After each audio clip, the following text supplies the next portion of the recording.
Shalom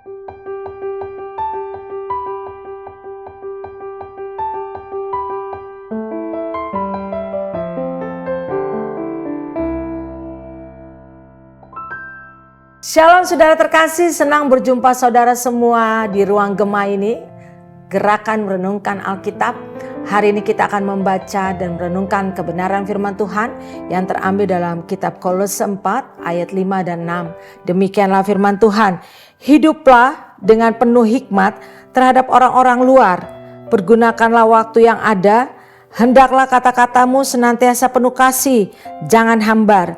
Sehingga kamu tahu bagaimana kamu harus memberi jawab kepada setiap orang. Haleluya. Saudara terkasih, setiap hari kita bertemu banyak orang. Baik di dalam rumah, di lingkungan rumah, di tempat kerja, atau di lingkungan di mana kita berkomunitas. Tanpa kita sadari, hidup dan perkataan kita sedang dibaca oleh orang lain. Orang-orang yang ada di sekeliling kita. Di sini Paulus mengingatkan jemaat Kolose bahwa hidup orang percaya harus berbeda. Terlihat dalam cara kita hidup, dalam berkata-kata, dalam berbicara. Di ayat 5 mengatakan hidup dengan hikmat. Paulus berkata hiduplah dengan penuh hikmat terhadap orang-orang luar. Artinya kita harus bijaksana dalam bersikap, mengambil keputusan, dalam bertindak, terutama kepada mereka yang belum mengenal Tuhan. Saudara, hikmat bukan hanya soal pengetahuan, tetapi bagaimana kita bersikap sabar saat keadaan tidak kondusif, saat keadaan membuat kita emosi. Kita harus bisa punya sikap tetap jujur dalam godaan situasi yang membuat kita seharusnya kita bisa melakukan banyak hal dan pelanggaran. Tapi apakah kita bisa tetap memiliki integritas, bersikap jujur dalam kehidupan kita, menjadi teladan dalam perbuatan kita. Kemudian dikatakan pergunakanlah waktu yang ada. Ini berarti setiap kesempatan adalah peluang untuk menjadi terang, saudara. Jangan sia-siakan waktu dengan hal yang tidak membangun. Tanyakan pada diri kita, saudara, apakah hidup saya sudah menjadi kesaksian bagi orang lain? Saudara, perkataan yang penuh kasih, firman Tuhan berkata, hendaklah kata-katamu senantiasa penuh kasih, jangan hambar.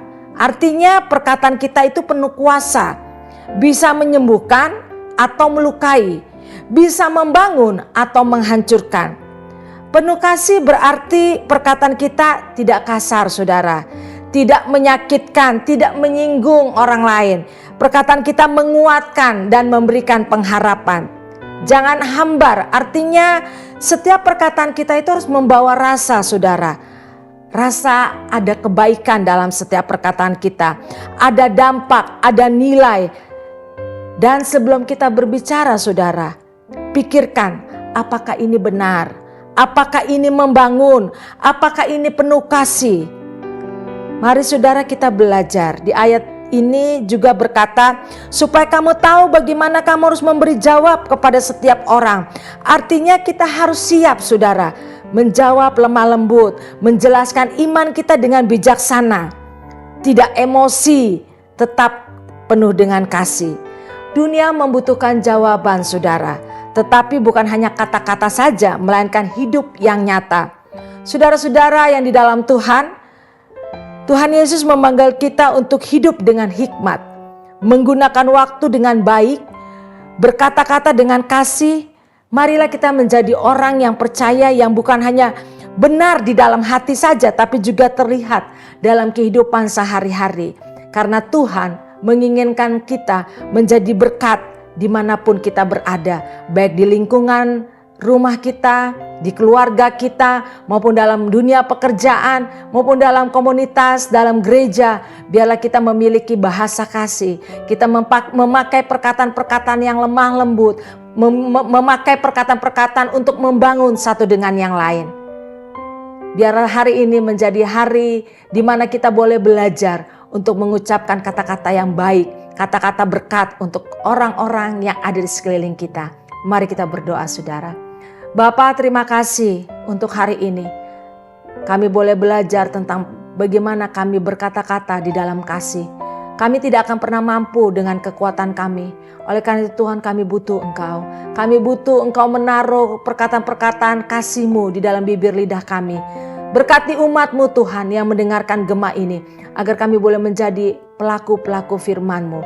Terima kasih Tuhan. Hari ini kami menyerahkan kehidupan kami sepenuhnya ke dalam tangan-Mu. Dan biarlah Tuhan, hari ini menjadi hari yang diberkati Tuhan. Hari yang penuh dengan damai sejahtera Tuhan. Di dalam nama Yesus. Haleluya. Amin. Selamat beraktivitas saudara. Tuhan Yesus memberkati. God bless you.